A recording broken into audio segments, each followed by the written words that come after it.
La Patrona épisode 118 et 119. Le procès d'Hannibal continue. Ricardo raconte tous les horreurs son père a fait subir sa mère dans l'asile. À l'hôpital, Lucas s'est réveillé, l'infirmière alerte l'officier qui surveille sa chambre, il informe cela ensuite à Rodrigo. Veronica qui entend cela supplie Rodrigo de le laisser parler avec Lucas, qu'elle sait très bien comment, lui fait tout avouer. Après beaucoup d'insistance, Rodrigo accepte de l'accorder cette faveur.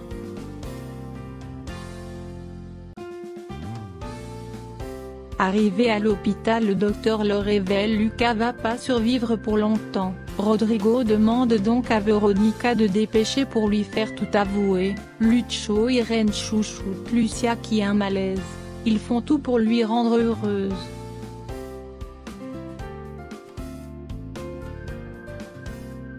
Lucas à l'hôpital va mal. Veronica en larmes voyant son état dit elle a jamais souhaité du mal malgré toutes ses rancœurs. Gertrudis est emmenée au tribunal pour témoigner. Gertrudis avoue Hannibal a fait emmener Constanza pour la torturer et chaque mois il lui fait un chèque. L'avocat d'Hannibal demande au juge de ne pas prendre en considération ce témoignage vu l'état de santé mentale de Gertrudis. La juge refuse le témoignage.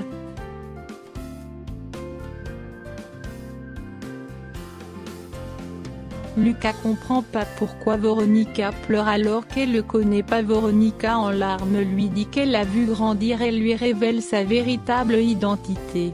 Elle explique tout sur l'explosion qui a causé la mort de son père. Elle lui demande de tout avouer sur Antonia et ses complices. Elle fait Rodrigo rentrer pour recevoir ses aveux. Lucas révèle c'est Macario qui l'a mis dans cet état parce qu'il a tué son cousin Tchoupou, l'homme qui est responsable de l'accident de Marx.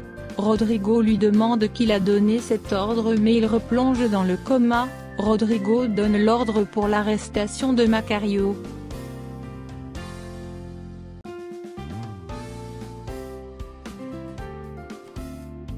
Le procès continue. Constanza fait sa déclaration, toutes les tortures qu'elle a subies.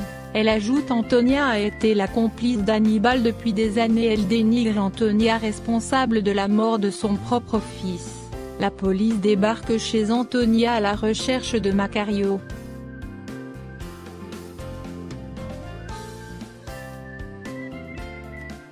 Rodrigo fait venir un responsable en informatique pour enregistrer les aveux de Lucas. Il avoue tous ses crimes, la mort de Prudencia, la mort de Tchoupou pour éviter de parler sur la mort de Valentina et Marx. Il avoue aussi d'avoir violé Cecilia et envoie ses excuses à David et Cecilia. Rodrigo lui demande qui est l'auteur principal de tous ces morts. Sur le point d'avoir qui casse, il fait un arrêt cardiaque, il est mort. Veronica ferme ses yeux.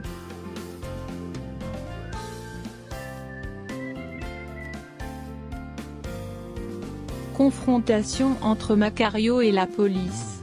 Il prend une voiture pour s'échapper, la police le poursuit, il réussit à les emmener dans un faux piste.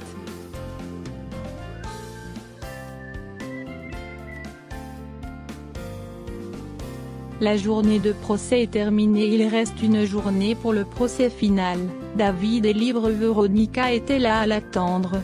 Elle lui prend dans ses bras l'annonçant la mort de Lucas après des aveux. David félicite sa mère d'avoir réussi à faire Lucas tout avouer. Quelque temps après, Cecilia est venue le voir. Antonia remarque qu'on lui a volé des bijoux.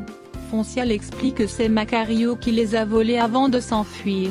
Elle apprend Lucas a dénoncé Macario. Antonia un peu contrariée se demande ce que ce crétin a dit d'autre.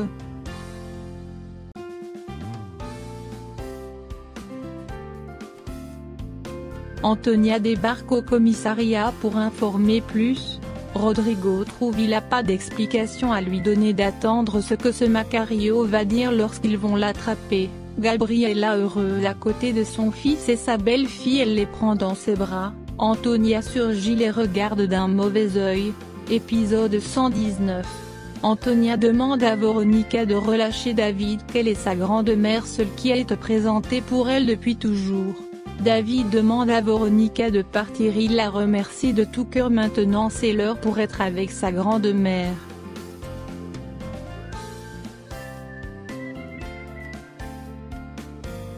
Gabriella chez elle discute avec Constanza. Elle déclare l'heure de la tête du loup va bientôt arriver, qu'elles doivent être plus fortes que jamais.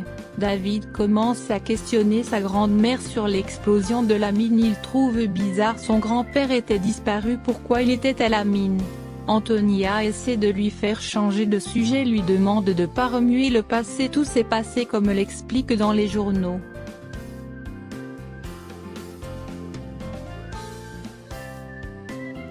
Patricia félicite Ricardo en tant qu'avocat de sa mère, il l'a très bien défendu.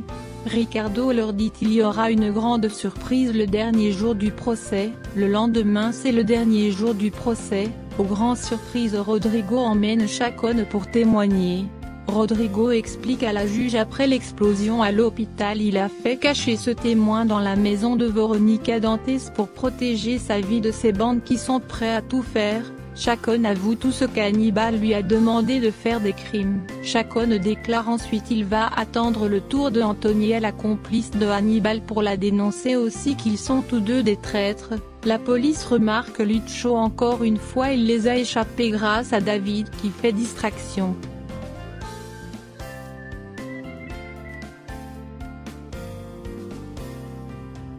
Irène est heureuse de le voir sain et sauf. Ils rigolent tous ensemble en faisant des scènes stripteaseuses. Peu de temps après, la police arrive sur les lieux pour fouiller la maison. Il réussit à s'échapper. Le procès continue. Chacón dénonce Hannibal et Antonia pour l'explosion de la mine. Antonia essaie de se défendre, Francesca la pointe du doigt. La juge ordonne le silence dans la salle et leur donne rendez-vous le lendemain pour prononcer le verdict. En sortant, Antonia déclare à Chacón il va regretter d'avoir le trahir et prononcer des mensonges à son sujet.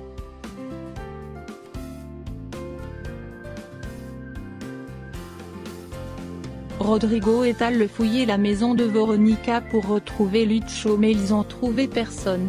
La dispute entre Foncia et Antonia, elle accuse Foncia d'être complice de Lucho pour fouiller son coffre. Foncia nie pas cela, elle la gifle, Foncia la gifle en retour. La bagarre entre ces deux, heureusement Alejandro intervient.